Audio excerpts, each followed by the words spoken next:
Senhor nosso Deus e Santo Pai, em quem pomos a nossa esperança, Senhor, em quem pomos a nossa confiança, Deus eterno e santo, nesse momento em que haveremos de abrir e ler a Tua palavra, refletir sobre os Teus oráculos, nós te pedimos a intervenção poderosa do Teu Espírito Santo, dando a mim que hei de falar, Senhor, fluência, palavras vindas do Teu coração, e para todos quantos hão de ouvir, que o Senhor traga a disposição para receber, acolher a semente da verdade, para que ela tenha o seu fruto.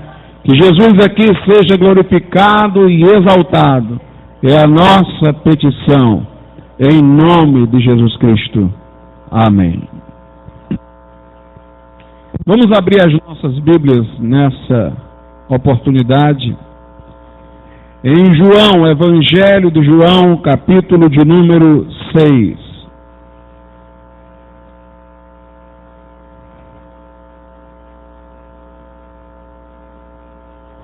João, capítulo 6, verso 63.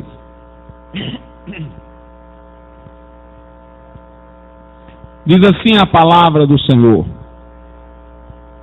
o Espírito é o que vivifica, a carne para nada aproveita.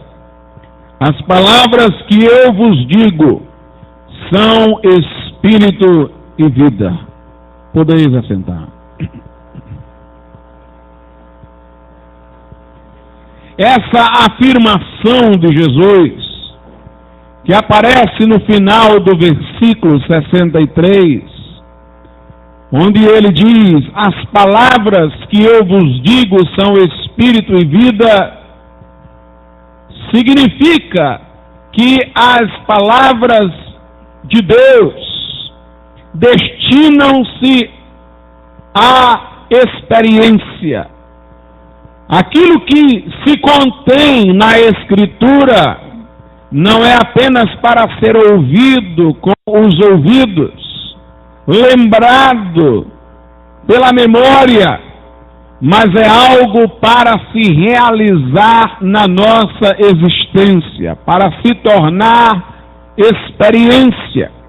Assim como em Jesus o Verbo fez-se carne para vir habitar entre nós, em um certo sentido, a palavra de Deus que ouvimos deve se encarnar em nossa existência, deve se tornar, como diz o texto, Espírito e vida. A palavra de Deus é experimental, não é meramente um sistema de pensamento exposto para ser decorado, memorizado e reproduzido. É uma mensagem experiencial. Aliás, a Escritura chama esta mensagem de Evangelho, boas novas, boas notícias. Evangelho significa isso, boas notícias. O que dá a entender que a mensagem chega de maneira impactante, chega de maneira luminar, abrindo os novos horizontes, chamando a atenção para verdades que devem impressionar a nossa vida e transformar a nossa existência. Inclusive porque o coração do Evangelho é a pessoa e a obra de Jesus Cristo. E porque Jesus não está morto, mas vive, e Ele, pelo seu Espírito, vem a nós, não apenas para autenticar a palavra que nos é dirigida pelo Evangelho, mas para, aberto o coração, Ele vir habitar em nossas vidas e ser Senhor e Salvador na nossa vida presente e futura. Esta observação preliminar eu fiz, irmãos, para chamar a atenção para uma coisa que agora vou dizer. Eu já li e já disse aqui em pregações que os estudiosos dos avivamentos espirituais, daqueles momentos na história da igreja em que ela tocou os céus e em que os céus tocaram a terra, eu já tenho dito que os estudiosos desses momentos em que a igreja gozou de uma experiência coletiva profunda com Deus, que se aproximou de Deus de maneira sem igual, eles têm dito que em cada avivamento uma doutrina bíblica não enfatizada ou encoberta por superstições ou más tradições é trazida à tona, é trazida à evidência. Por exemplo, na época de Martinho Lutero, nós tivemos um momento em que a igreja desconheceu a doutrina da justificação pela fé. Ensinava-se a justificação mediante obras. Ensinava-se que o homem deveria ganhar o favor de Deus por penitências, mas não era dito que apenas pela fé do coração, que não apenas confia, mas se entrega a Jesus, ao Cristo que morreu por nós, é que permitia que a justiça, a obediência, a retidão de Jesus fosse contabilizada a favor do crente, assim como os nossos pecados, ele os tomou sobre si lá na cruz. De maneira que o homem, assim, pela fé, e só pela fé, pudesse ser justificado diante de Deus, absolvido, declarado justo, ter quitado a sua dívida, não apenas por seus pecados terem sido destruídos na cruz, mas porque a vida obediente do homem Jesus lhe era contabilizada a favor, lhe era atribuída como se sua fosse, para que o crente pudesse ser visto por Deus com o mesmo olhar com que Deus olha para Cristo. Essa doutrina reacendeu. Na época do século XVIII, houve um outro grande avivamento, que abalou os alicerces da Inglaterra e dos Estados Unidos. Foi o avivamento metodista. Naquela oportunidade foi dada ênfase à doutrina do novo nascimento. A igreja lá predominante na Inglaterra, a anglicana, sendo uma igreja estatal, entrou em grande acomodação. E supunha-se, não na verdade pela doutrina da igreja anglicana, mas pelo comodismo espiritual e intelectual, supunha-se que uma criança batizada na infância já era regenerada, e muitos consolavam-se nessa falsa doutrina da regeneração batismal, dizendo-se que eram cristãos tão somente porque haviam sido na infância aspergidos com água por um ministro religioso. E Wesley, Whitefield, começaram a pregar que era necessário ao homem ter uma experiência consciente de nascer de novo, através da fé em Jesus. Note que tanto Wesley como Lutero falaram de algo que poderia nos vir através da fé, mas salientaram aspectos diferentes da salvação.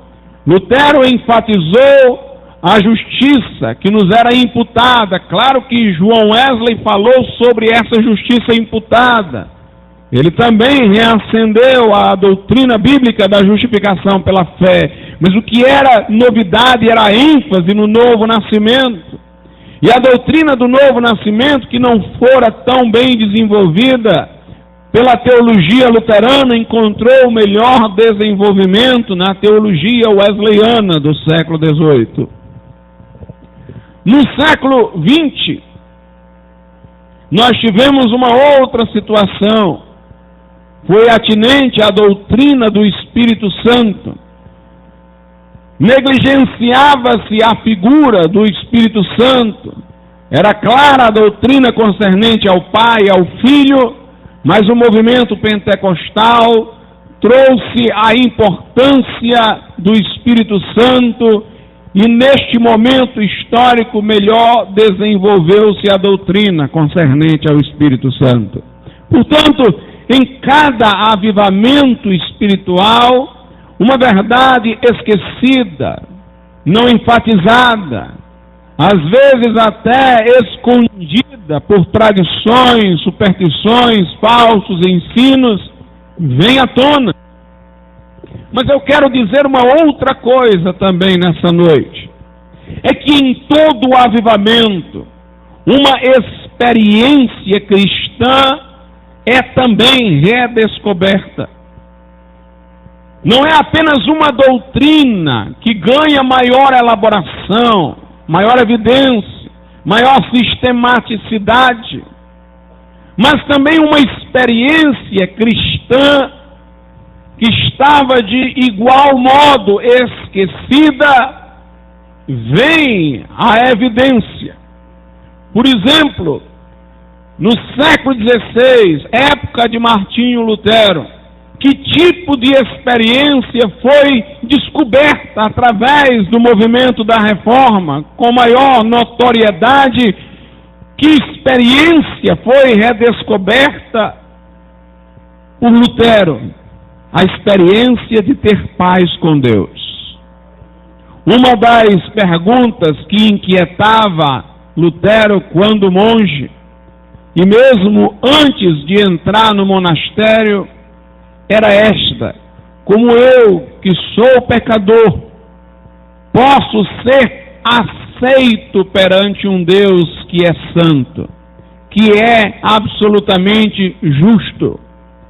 Em vez de olhar para a cruz de Cristo, onde os nossos pecados foram aniquilados, em vez de confiar que ali Deus satisfizera a sua justiça, expiando a nossa culpa e de maneira tal que agora pudéssemos ter o livre perdão dele para viver diante dele num novo relacionamento, Lutero olhava para as suas obras. O que melhor eu posso fazer para deixar de ser um pecador e ser justo aos olhos de Deus?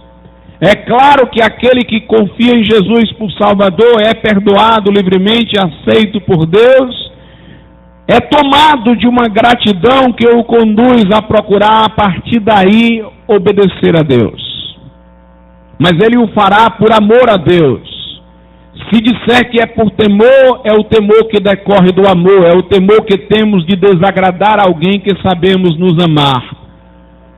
Mas esta santidade do que já entendeu que foi salvo, é uma santidade que não é alimentada pelo terror, pelo desespero, porque ela já parte da confiança que por outra razão, que não a nossa condição moral ainda debilitada, por uma outra razão Deus nos aceita, porque Jesus morreu por nós, nos agarramos a Jesus e a sua intercessão no céu, mas procuramos obedecer a Deus por gratidão, por amor, por temor de desagradá-lo, a Ele que tanto nos amou, mas é dentro de um relacionamento de amor que buscamos a santidade. Porém, Lutero não conhecia isso. Ele procurava melhorar sua condição moral pelo terror de morrer e encarar o juízo despreparado, porque imaginava que ele em suas obras é que deveria estar preparado para o julgamento de Deus. Buscava impenitências, vencer sua natureza pecaminosa, autoflagelações, trabalhos severos. Supunha ele por este caminho fazer algum tipo de compensação pelos seus pecados e esforçava-se por ser diligente em boas obras. Mas cada vez mais Lutero sentia-se infeliz, incompleto. Por mais que ele fizesse todas estas coisas, ele continuava se sentindo devedor, pecador, imperfeito, incapaz de por suas obras enfrentar o juízo de um Deus absolutamente santo. Ele não tinha paz. E vou lhes explicar por que ele seguiu este caminho e por que a paz tinha que ser uma experiência a ser descoberta naquele momento histórico em que ele viveu, por aquele avivamento que por ele se promoveu. É que aquela época, a época em que a Igreja Católica Romana era hegemônica, dominante, naquela época a Igreja aterrorizava os fiéis com a realidade certa e bíblica do inferno, falava claramente da existência do juízo, mas ela não o fazia para que um homem procurasse refúgio em Cristo. Ela o fazia para que o homem procurasse refúgio nela. A igreja instrumentalizar a igreja romana, a doutrina do inferno para dominar as consciências. Então as pessoas tinham que ir a um padre para se confessarem, de outro modo não teriam perdão de pecados. Teriam que se batizarem pelas mãos de um sacerdote, de outro modo continuavam pagãs. Precisavam seguir toda uma peregrinação sacramental ao longo da vida, comprar indulgências, isto é, dar dinheiro em troca de perdão de penas no purgatório.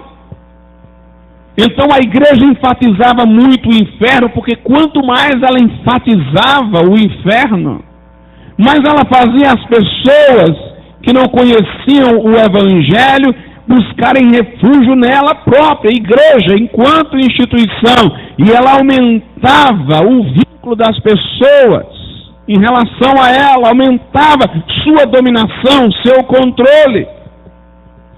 Isto, irmãos, imagine, era em toda a Europa, porque, como disse eu, a igreja romana naquela época tinha uma hegemonia, uma dominação até sobre reis e príncipes.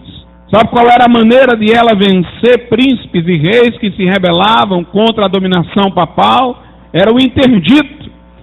Se um rei se levantasse contra o Papa dizia: todos os batismos nesse país são inválidos.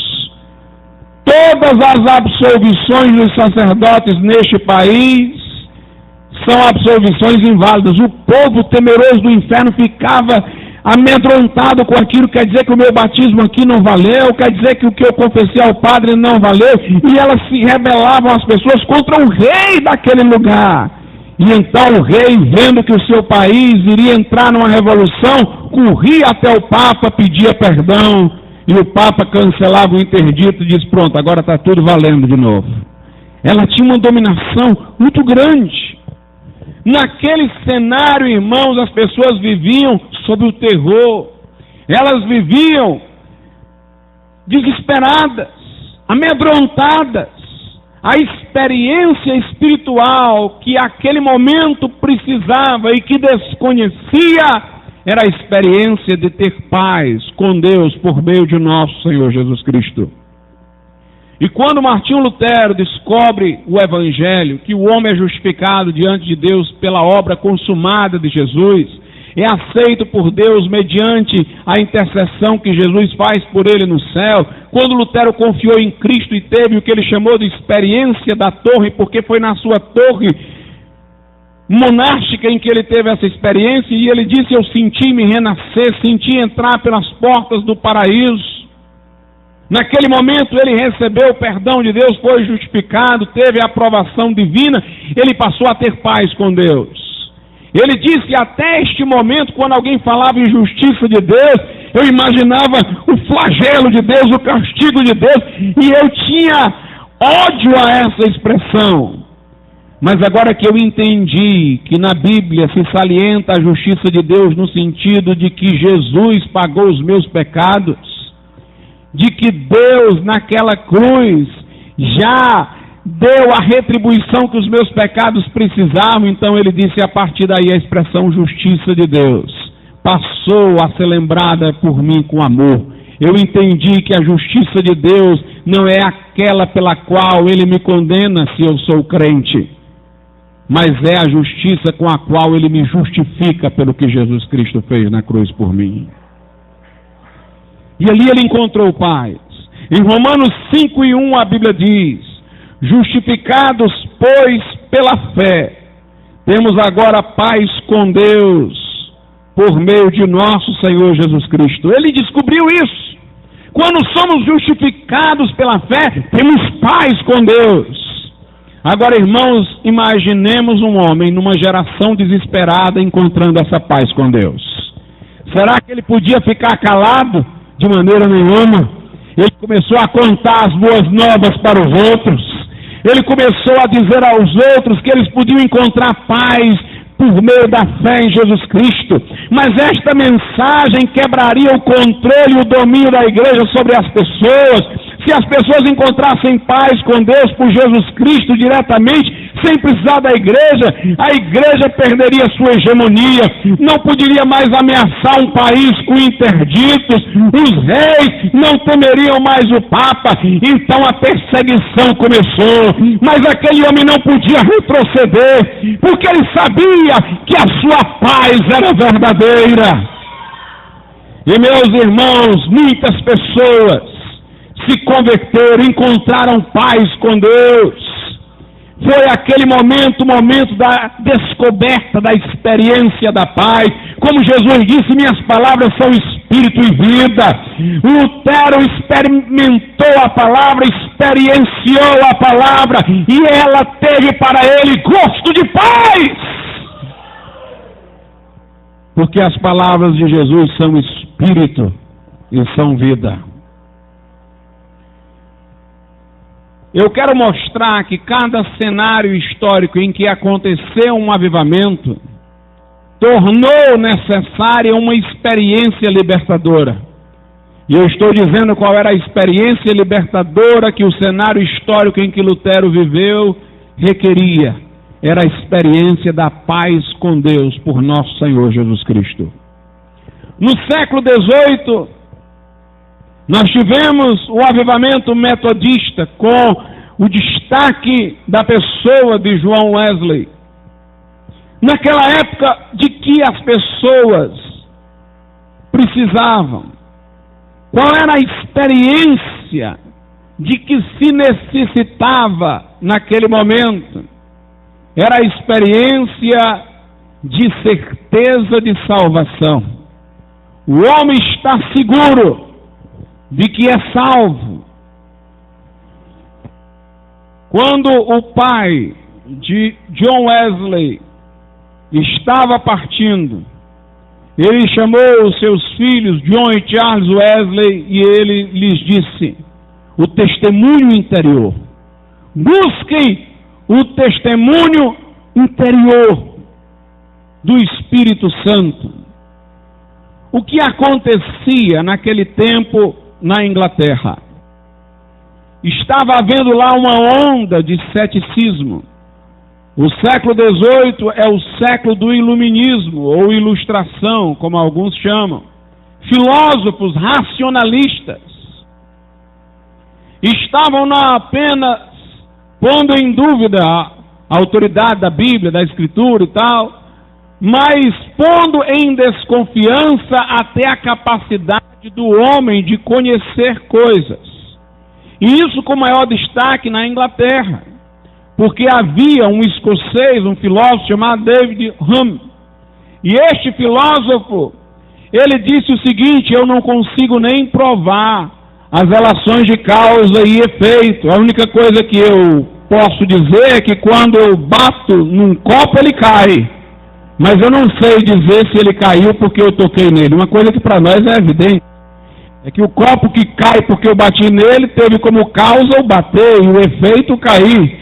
Mas ele diz: eu só posso dizer que coincidiu de as duas coisas acontecerem juntas. Eu não posso assegurar que sempre tem que acontecer do mesmo jeito. Ele diz: o homem vê algumas coisas acontecendo semelhantemente por vezes e imagina que sempre vai ser assim. É assim que ele conhece as coisas nas ciências naturais. De fato é assim mesmo. Nós vemos o sol nascer a cada manhã e partimos do pressuposto que há um mecanismo, no caso a rotação da Terra. E supomos que vai ser sempre assim, a não ser que alguma coisa nova intervenha. Mas David Hume dizia o seguinte: nós não temos o direito de fazer generalizações. Se todo dia eu tenho batido no copo e ele tem caído, isso não garante que amanhã vai acontecer do mesmo jeito. O homem parecia estar pondo em questão o que parece-nos óbvio. Ele dizia: nós só conhecemos repetições de coisas que acontecem semelhantemente, mas nós não podemos assegurar que elas vão continuar se repetindo assim indefinidamente, que haja relação de causa e efeito. Ele começou a duvidar do poder do homem de conhecer as coisas. E ele era contemporâneo de Wesley, embora escocês, foi influente na Inglaterra. A época era um período de dúvidas. Era um período de questionamentos. Os homens ficavam imersos em dúvidas e questões. E nesse momento, pessoas que se diziam cristãs se perguntavam: serei eu realmente salvo? Porque era um período de dúvidas. No caso de Lutero, o problema dele não era primariamente dúvida, era ter paz, era sair do terror, da ameaça, do inferno. Mas no caso de Wesley, nós não temos um relato de que ele vivia assim aterrorizado com o inferno, mas claro que ele temia o juízo. Mas ele queria saber: como é que eu sei? Sua angústia era essa: como é que eu sei se eu sou salvo ou não? Ele foi ordenado pastor, formou-se numa faculdade teológica em Oxford. Ele viajou aos Estados Unidos com a pretensão de evangelizar os índios, e entretanto, apesar de ter feito tudo isso extremamente disciplinado na leitura da Bíblia, inclusive lia o Novo Testamento em grego, na língua original, apesar de tudo isso, ele não tinha certeza da salvação. Na sua viagem aos Estados Unidos, a embarcação ficou sacudida no meio de uma tempestade. E naquele momento muitos acharam que iam morrer, que não havia como a embarcação sair daquela tempestade, que eles iam naufragar no meio do mar. No entanto, estavam lá dentro daquela embarcação os irmãos morávios, crentes fervorosos. E eles louvavam a Deus, cantavam, inclusive as criancinhas pequenininhas, elas glorificavam. Wesley ficou comovido ao ver as crianças.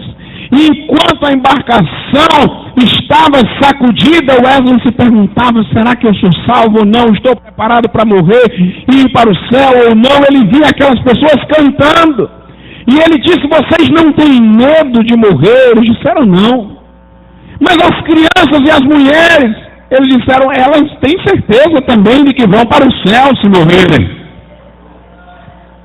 E a partir daí Wesley começou a dialogar com estes irmãos. E um deles perguntou: você é salvo? E ele gaguejou e disse: eu creio que Jesus morreu pelos pecadores. E o homem disse: mas você crê que ele morreu por você? Ele disse: acho que creio. Você crê ou não crê? Ele disse: eu creio. Mas depois ele escreveu no seu diário: eu falei assim, mas eu estava com dúvidas, eu não tinha certeza. E a última palavra de seu pai, antes de partir, foi essa: busque o testemunho no interior. O que é esse testemunho no interior, pastor? É que a Bíblia diz que quando nós entregamos o nosso coração a Jesus, o Espírito Santo vem testemunhar dentro de nós que nós agora somos salvos. Lá em Romanos, esta experiência está em Romanos, capítulo de número 8, versículos de números 15 e 16.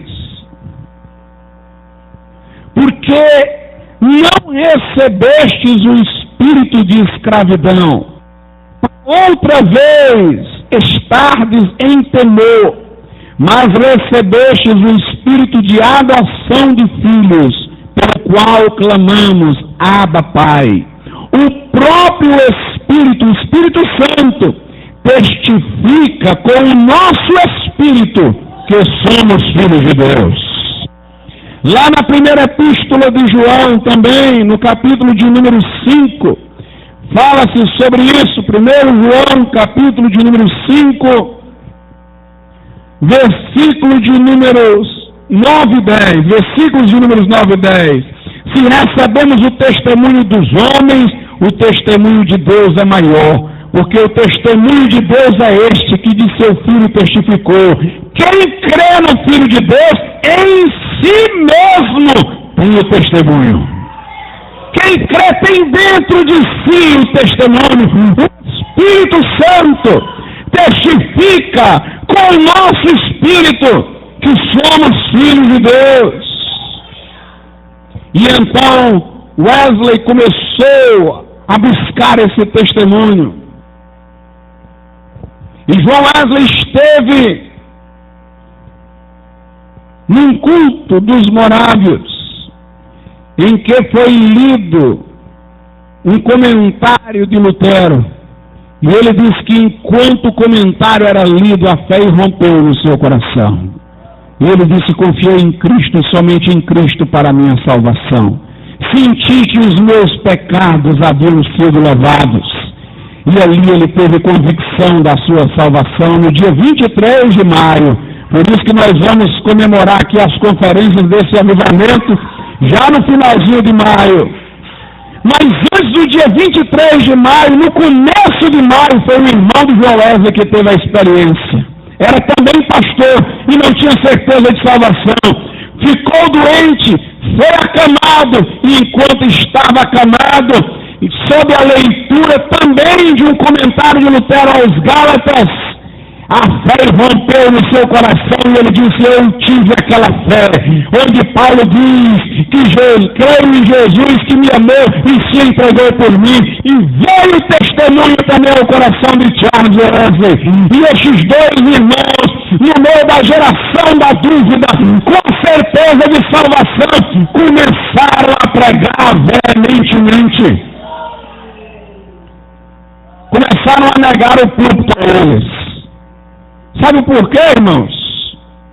Porque John Wesley pregava de uma maneira bem diferente. George Whitefield, que foi o primeiro, era amigo dele, a ser impedido de pregar nos púlpitos e começou a pregar do lado de fora das igrejas, ainda era mais veemente nisso que eu vou dizer.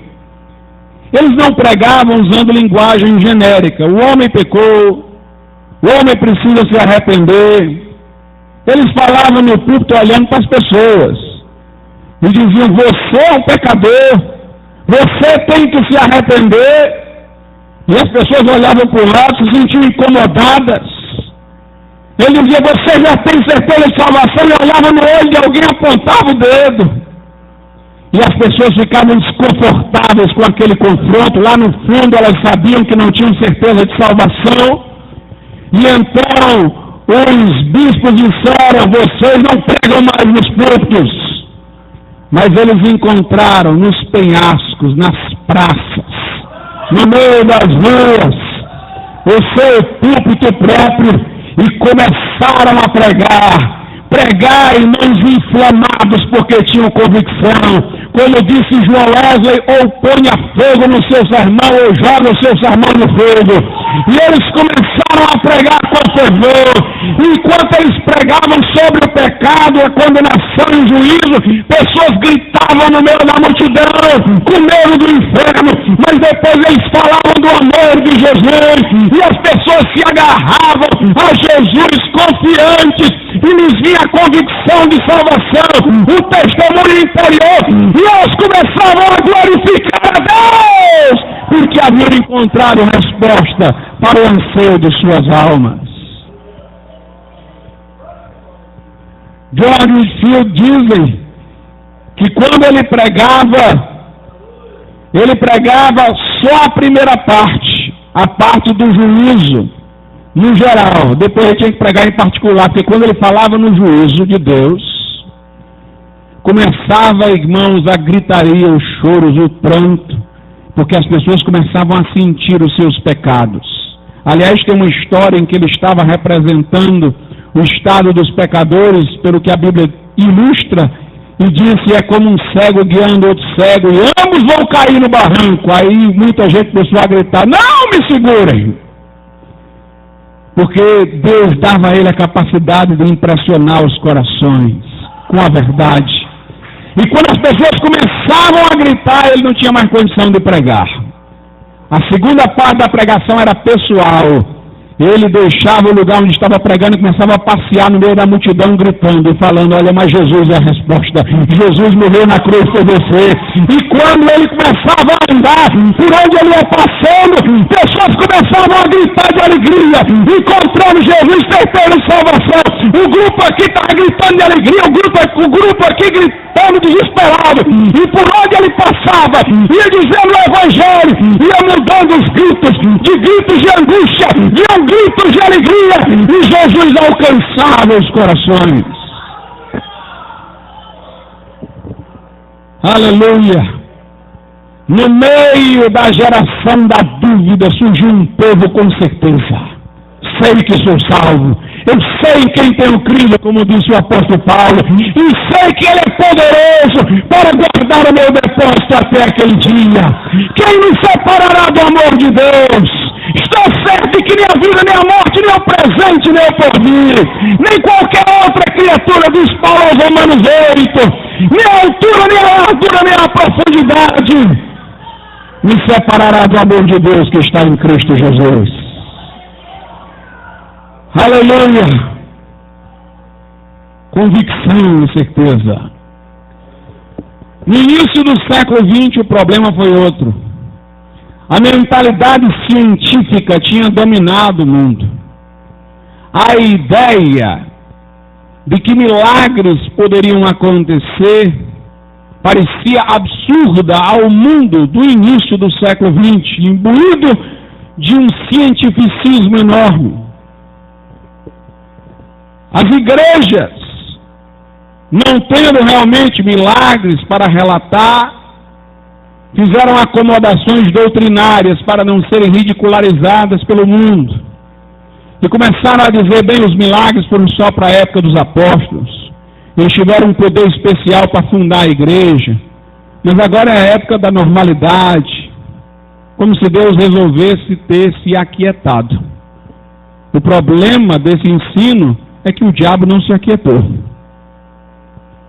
E Deus não vai ficar assistindo o diabo fazer as suas coisas sem nada fazer em contrário. E alguns começaram a ler que Jesus batiza no Espírito Santo e em fogo. Que havia uma promessa de uma segunda bênção para o crente já salvo, renascido, regenerado, certo de sua salvação, que tem paz com Deus por Jesus Cristo, agora deve buscar poder do céu, para pregar o Evangelho com intrepidez e abalar a terra. Como disse Jesus em Atos 1:8 aos seus discípulos: recebereis poder ao descer sobre vós o Espírito Santo, e sereis minhas testemunhas, tanto em Jerusalém como em toda a Judéia e Samaria, e até os confins da terra. Isso se cumpriu em Atos 2:4, e foram cheios do Espírito Santo, e começaram a falar em outras línguas. Isso continuou acontecendo às 4h31, e foram cheios do Espírito Santo, o lugar tremeu, e começaram a pregar intrepidamente a palavra de Deus. Isso aconteceu em Atos 8, em Atos 10, em Atos 9, e acontece hoje, porque Jesus é o mesmo ontem, hoje e eternamente. E crentes começaram a buscar: Jesus manda poder, opera, e meus irmãos, o fogo desceu. No meio do século XX houve um grande avivamento nos Estados Unidos, com muitas curas impressionantes, cegos vendo, surdo ouvindo, paralítico andando, até mortos ressuscitaram. Na África, o poder de Deus sacudiu, o fervor missionário da igreja reapareceu, e o mundo científico teve que ficar abismado com o poder de Deus. Uma experiência de poder. Século XVI, uma experiência de paz. Século XVIII, o testemunho do Espírito Santo. Século XX, a experiência de ser revestido com o poder do alto. Por que, irmãos, que cada época teve a sua experiência, porque cada época teve a sua necessidade. Mas essas coisas são cumulativas. Wesley não esqueceu a paz com Deus, que foi manifesta no século XVI, mas acrescentou um outro aspecto, o testemunho interior. Os que buscaram o poder de Deus no século XX, criam um testemunho interior, experimentavam, tinham paz com Deus, mas quiseram poder para transformar o mundo. E agora, irmãos, de que nós precisamos? Nós vivemos numa época pós-moderna. Nessa época, domina o relativismo. As pessoas dizem assim: ah, você acredita realmente nisso? Vá em frente. É verdade para você, mas é verdade para você. Para mim, para aquele outro, não é verdade. Cada um tem a sua verdade. Ah, você acha que isso é certo? Então tudo bem. Mas deixe o outro livre para achar que é errado. E vice-versa. Cada um no seu quintal faça o que quiser e não mexa com o quintal do outro. É a época do relativismo. As pessoas até se dizem respeitosas de convicções. Pode ter a sua convicção, mas tenha só para você. E nós já estamos vendo igrejas fazendo acomodações.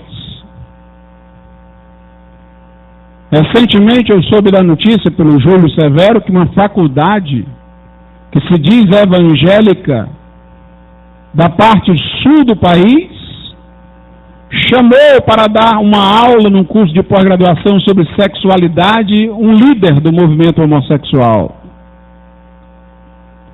Na verdade, irmãos, ainda eles lá não estão dizendo que o homossexualismo é certo.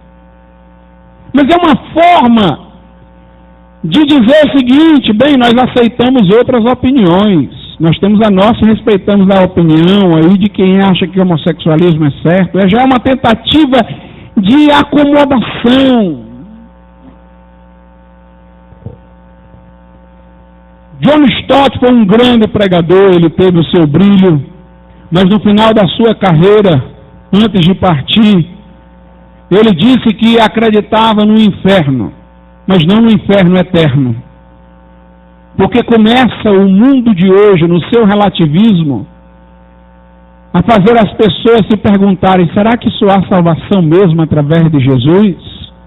John Stott ainda manteve que só há salvação através de Jesus, mas quis amenizar para quem não cria. Disse: não, o inferno não é eterno. Deus vai só aniquilar a pessoa, leva para o inferno e aniquila lá. É a doutrina dos adventistas do sétimo dia, embora ele não fosse adventista. Eu não sei para que isso, ressuscitar uma pessoa para queimar ela e ela desaparecer. Por que não deixa então ela morta? Ele passou a defender o aniquilacionismo. Tem um teólogo chamado Bultmann, que inclusive foi homenageado por uma universidade brasileira que se diz cristã, confessional, recebeu um título de doutor honoris causa, é um teólogo em evidência. O Bultmann defende o universalismo. Ele diz: eu não sei dizer como, mas todo mundo vai para o céu.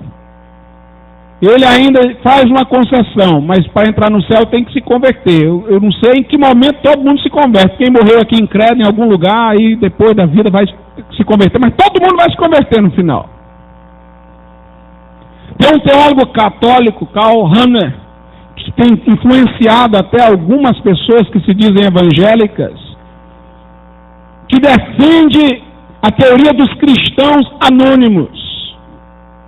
Ah, tem pessoas que são ateias, confessadamente, mas elas são cristãs, elas somente não sabem, porque elas são boazinhas, porque elas são caridosas.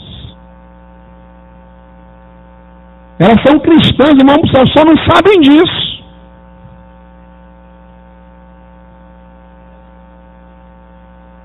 Porque, irmãos, as pessoas estão achando difícil afirmar categoricamente sua salvação por Jesus. Jesus é o único Salvador. Por que é que o mundo ocidental hoje é tão aberto para a religião islâmica? E hoje o mundo ocidental, que veio de berço cristão, persegue tanto o cristianismo. Eu conversei com uma pessoa que me disse o seguinte: não, é porque a religião islâmica é só vencer o terrorismo dela, esse é o aspecto negativo. Mas se vencer o terrorismo dela, ela é a mais ecumênica que tem. Por quê? Porque se o Deus dela não se fez carne, é possível dizer, o Deus de Buda é o mesmo Alá, que é o mesmo não sei o que, que é o mesmo não sei o que. Agora, quando o cristão diz que Deus se fez carne e estava em Jesus Cristo, aí pronto, aí ele singulariza tanto Deus é Jesus, que aí o muçulmano não vai aceitar, o budista não vai aceitar. Os muçulmanos têm no Alcorão menção a Jesus como profeta, eles são ecumênicos, só não é Deus. Tem menção a Maria para agradar os católicos, a religião que tem maior poder de garantir no final uma convivência de todas as outras. Só precisa tirar o terrorismo dos radicais. Irmãos, o Islã já nasceu de terrorismo. Maomé já era um assassino, já nasceu o islamismo por meios bélicos, por guerra. E a mensagem de Jesus, apesar de sua singularidade, ensinou o amor. É claro que na Idade Média houve deturpações, inquisição e coisas absurdas, mas aquilo ali era outro Jesus. O Jesus da Bíblia, o Jesus da acolhida e do amor. Eu quero dizer uma coisa: a mensagem do Evangelho, ela é inclusivista e exclusivista. Em que sentido ela é inclusivista, pastor? Todos podem vir a Jesus. O branco, o preto, o alto, o baixo, o homem, mulher. A Bíblia diz: em Cristo Jesus não é escravo nem livre, não há judeu nem grego, não há homem nem mulher, todos são um em Cristo Jesus. O Islã nunca diria isso: homem e mulher em Cristo Jesus são um, porque no Islã a mulher é inferior. Eles nunca diriam que os homens são iguais, porque hierarquizam. A língua árabe dos árabes é a língua superior. O Corão tinha que ser escrito em árabe. Mas a Bíblia diz que Jesus comprou povos de todas as línguas, tribos e nações. No cristianismo não tem diferença de língua, não tem diferença de nacionalidade, não tem homem nem mulher, tal. Aberto está o Evangelho a todos. Nesse sentido, é inclusivista. Venha quem vier, quem tem sede, venha e beba de graça da água da vida. Agora, por outro lado, é exclusivista. Tem que vir a Jesus para ser salvo. Se não vir, não vai ser salvo, não. Deus amou o mundo de tal maneira que deu pelo mundo o seu Filho unigênito, mas para que todo aquele que nele crê não pereça, mas tenha a vida eterna. Quem crê no Filho tem a vida. Quem não crê no Filho, a Bíblia diz, não tem a vida. O Evangelho, nesse aspecto, é tão exclusivista que não tem purgatório, não. Jesus falou no caminho estreito que leva à vida e um caminho espaçoso e largo que leva ao inferno. Não tem corda bamba no meu, não. Tem purgatório, não. Não tem segunda chance em reencarnação, não. Aos homens está ordenado morrer uma só vez, Hebreus 9, e depois disso vão os juízos. Atos 4 diz, Atos 4:12, e em nenhum outro há salvação. Porque debaixo do céu nenhum outro nome há dado entre os homens pelo qual devemos ser salvos. A Bíblia diz, Jesus falou, eu sou o caminho, a verdade e a vida, e ninguém vem ao Pai senão por mim. E quem não for a Jesus, pastor, vai para o inferno. O inferno é o lugar onde Deus não está presente. Não tem como ele estar com Deus sem ser por Jesus. Não quis Jesus, perdeu Deus, vai para o inferno. E não tem segunda chance no inferno, não tem por definição. O que distingue o tempo da eternidade é que o tempo permite mudança. A eternidade é a continuidade do mesmo. Se morreu, entrou na eternidade, por definição, não pode se converter lá. Se pudesse se converter lá, então não era eternidade, era a continuação do tempo. Entrou na outra vida, entrou na eternidade. Lá em Eclesiastes diz, caindo a árvore para o norte, fica para o norte. Caindo para o sul, fica para o sul. Agora, quem aceitou Jesus, irmãos, vai para a glória eterna. E hoje o mundo não quer acreditar na inspiração da Bíblia. Antigamente existiam poucos livros no mundo, havia muita reverência para com livros. A pessoa pegava num livro, segurava, porque naquele tempo em que não tinha computador, se escrevia com máquina de datilografia, e antes disso ainda melhor, quando escrevia à mão.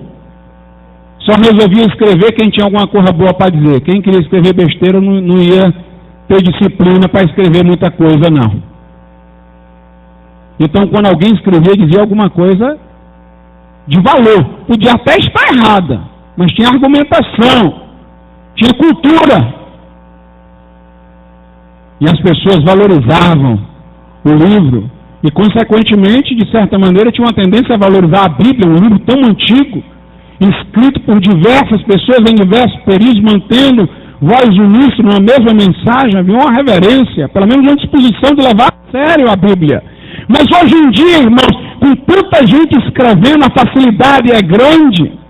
Você paga para publicar um livro, às vezes uma bobagem, a internet tem coisa aí a valer, bobagem por cima de bobagem. Agora até o aluno empeita o professor, por causa de uma bobagem que leu na internet. Antigamente um aluno, ele tinha aquela admiração, respeito pelo professor, porque ele sabia que o professor tinha acesso a livros que ele não conhecia, tinha acesso a bibliotecas que ele não frequentava. Mas agora ele acha que sabe tudo igual o professor, porque ele está lendo lá na internet.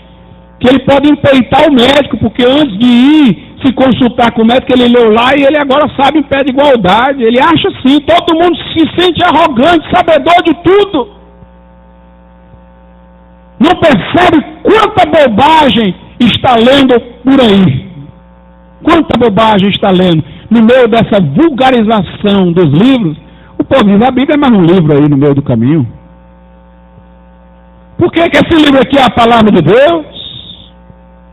Quem garante que isso aqui é a palavra divina? Nós vivemos numa época, irmãos, em que as pessoas não têm convicções profundas. A experiência que Deus quer nos dar é essa de ter convicção profunda. Eu creio que só há salvação através de Jesus. Que em nenhum outro há salvação. Ah, mas tem muitos caminhos que levam a Roma. Conversa. Para Jesus só tem um caminho. Para Deus só tem um caminho. Para o céu só tem um caminho.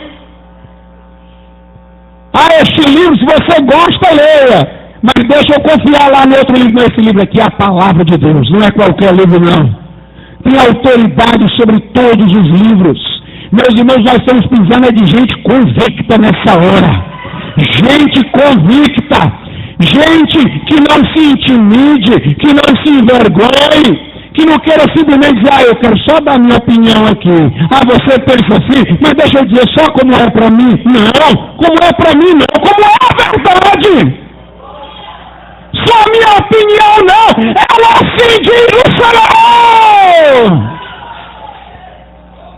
Quando nós falarmos com coragem assim, irmãos, este mundo vai se levantar contra nós, como o mundo da época de Wesley se levantou contra ele, como o mundo da época de Lutero se levantou contra ele, mas maior é o que está em nós do que o que está no mundo. A experiência de que precisamos está lá na primeira carta aos Tessalonicenses. Primeiro aos Tessalonicenses 1, olha o versículo 5.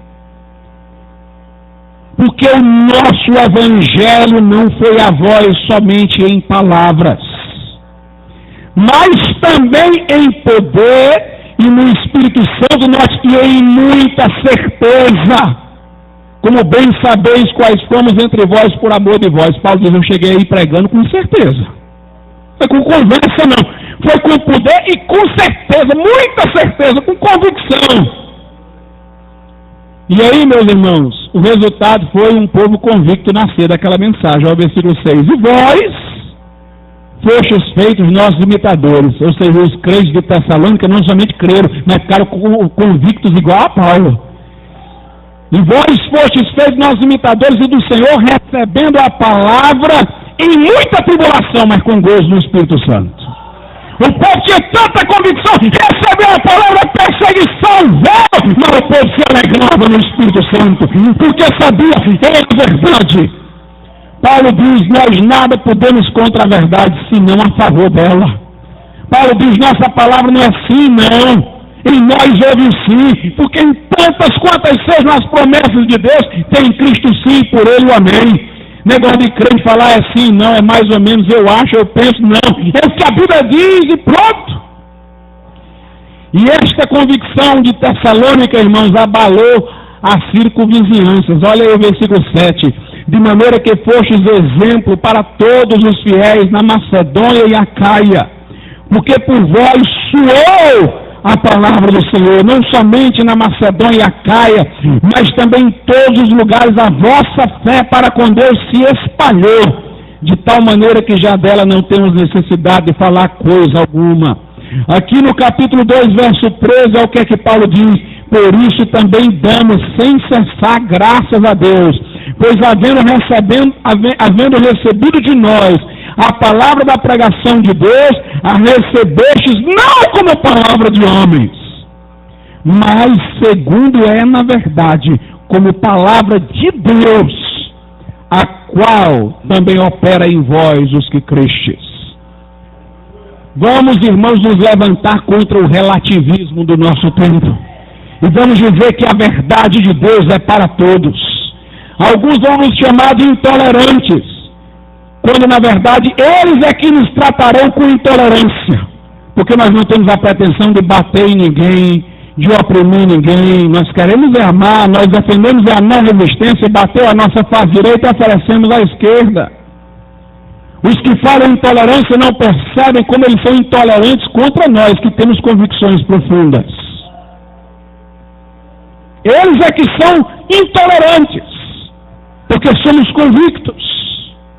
No mundo de hoje, irmãos, criou-se o mito de que quem tem convicção é orgulhoso.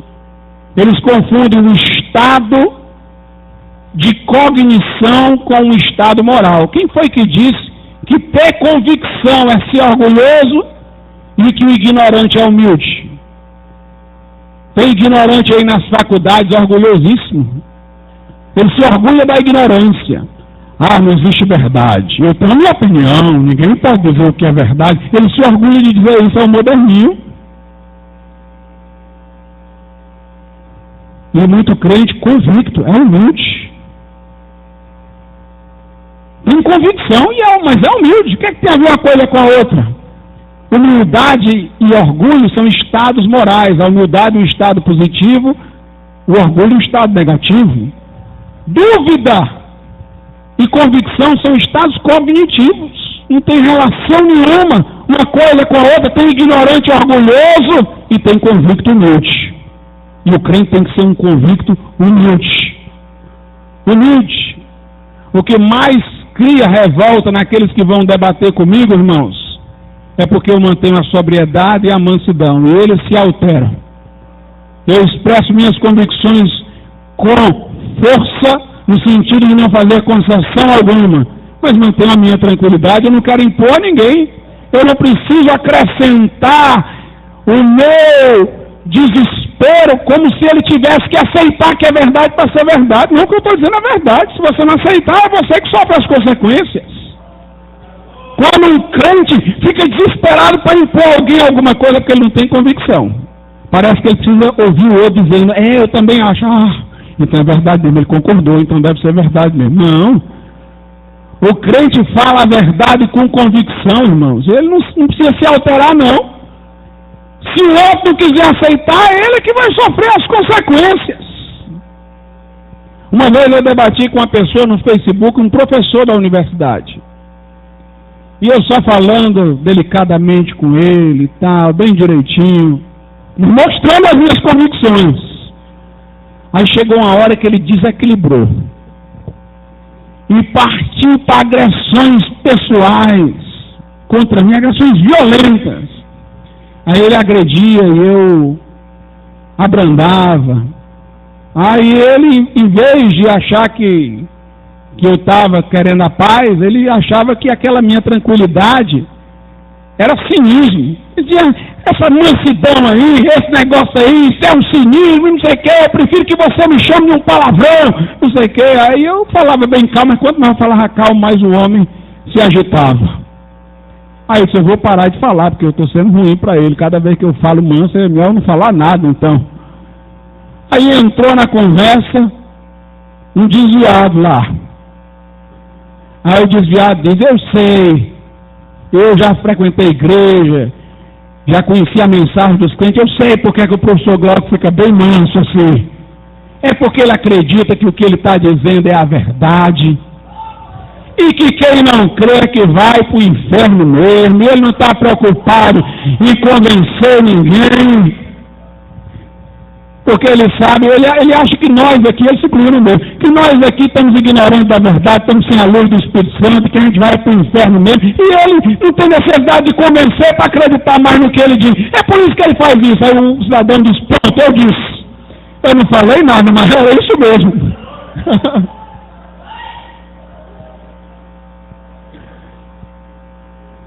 E conhecereis a verdade vos libertará. Irmãos, um crente não é para deixar de fazer faculdade com medo de ficar frio ou incrédulo, não é para entrar lá. É para entrar lá. Se você, jovem, não se interessa pelos seus estudos, sabe o que os incrédulos vão dizer? Vão dizer o seguinte, você é crente aí, porque você não quer estudar. Tem medo de se expor. Por isso, meu irmão, você tem chance de estudar, tem oportunidade, estude, desenvolva, cresça, entre numa faculdade e tudo. Mas lá dentro seja crente, bata o pé, seja firme. O mundo inteiro pode desmoronar. Quando eu fui defender a minha tese de doutorado sobre a influência da reforma protestante no Ocidente, um comunista estava na banca.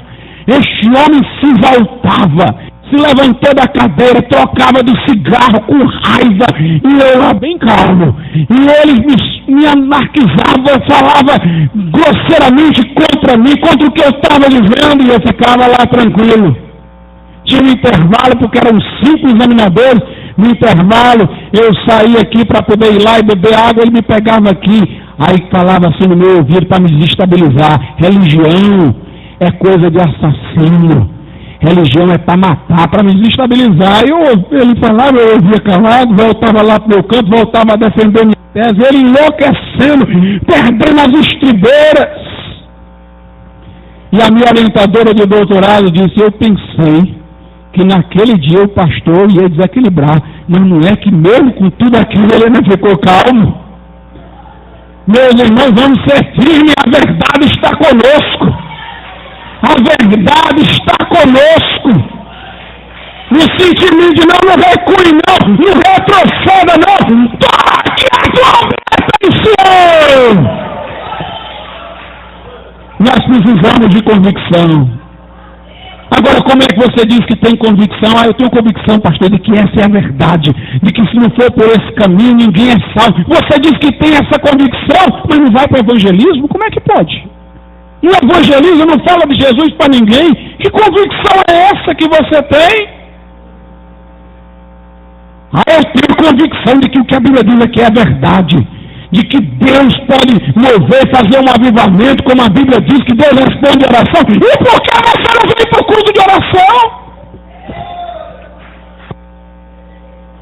Pastor, que bênção aqui, eu cheguei na Moriá, uma igreja que prega a verdade, num período todo desviado, tanta apostasia. Eu cheguei aqui numa igreja que prega a verdade, mas você pensa 2 vezes antes de dar o dízimo, irmão? Se você acredita que esta mensagem é a verdade, que para que a gente possa alcançar mais vidas, a gente tem que ter ofertas, então abra a mão, você não diz que acredita. Contribua.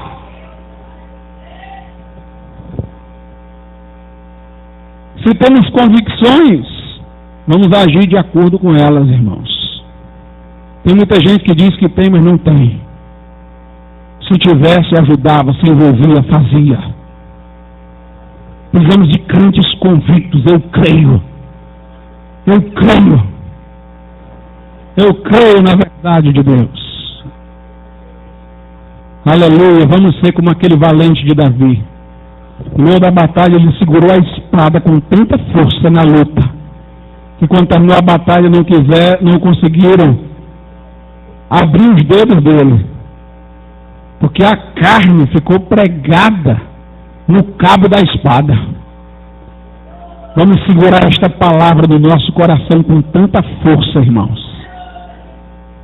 que ninguém consiga mais tirar, dividir, repartir, soltar. O que nós precisamos agora é de crentes convictos da verdade, da inspiração da Bíblia, da exclusividade de Jesus Cristo. Crentes que enfrentam o mundo com afirmações seguras e vindas do céu. Vamos orar. Senhor nosso Deus e nosso Pai, graças te damos, Senhor, porque o Senhor está falando, despertando, chamando, convocando uma geração diferente, um povo, meu Deus, de convicção, para abalar este mundo, meu Deus, para pregar corajosamente o Evangelho, para abalar as estruturas, ó Pai. Que o Senhor nos traga um poderoso avivamento, derrame o seu Espírito sobre nós e nos faça apegados à sua palavra eterna. Em nome de Jesus te pedimos e te agradecemos, Senhor. Amém. Nessa noite eu pergunto se há alguém aqui que diz: pastor, eu não sou crente ainda, eu não tenho certeza da minha salvação, mas eu quero entregar a minha vida a Jesus nessa noite. Eu quero que Ele mude a minha vida, transforme meu coração, perdoe os meus pecados. Eu quero sair daqui com paz com Deus, com um testemunho interior. Eu quero sair daqui uma pessoa diferente. Eu ouvi, entendi e creio no que foi dito. Eu quero responder a Deus, entregando a Ele a minha vida. Levante a sua mão e nós vamos orar por você nessa noite. Se houver alguém que está desviado, você diz: pastor, eu quero me reconciliar hoje aqui com Deus. Levante a sua mão. Amém, meu irmão. Vamos orar aqui pelo irmão Aurélio. Vou pedir que venha à frente, irmão Aurélio. Vamos orar por ele. Vamos orar por outros que queiram vir. Você que quer vir também, venha em nome de Jesus. Saia do seu lugar. Saia do seu lugar. Nosso irmão esteve alguns dias ausente em outra cidade, mas graças a Deus está aqui conosco e veio aqui reafirmar suas convicções. Quem mais quer vir? Você diz: pastor, eu quero me reconciliar, eu quero tomar uma atitude. Saia do seu lugar e nós vamos orar por você. Soberano e eterno Deus, te louvamos e te agradecemos, ó meu Deus, por aqueles que têm tomado a decisão, meu Deus, de virem a Ti, para reafirmarem convicções, ó Pai, para renovarem a aliança, para, meu Deus, pedirem perdão por suas faltas, por buscarem, meu Deus, em Cristo, ó meu Deus, restauração, renovação, transformação, perdão, vida, Pai. Nesse momento, meu Deus, com o irmão Aurélio, meu Deus, com o nosso irmão que está aqui, meu Pai, orando também, que o Senhor possa abençoar poderosamente e dar, meu Deus, força, vigor, perseverança e vitória por nosso Senhor Jesus Cristo. Assim te pedimos e damos-te graças, em nome de Jesus. Amém, Senhor, e amém.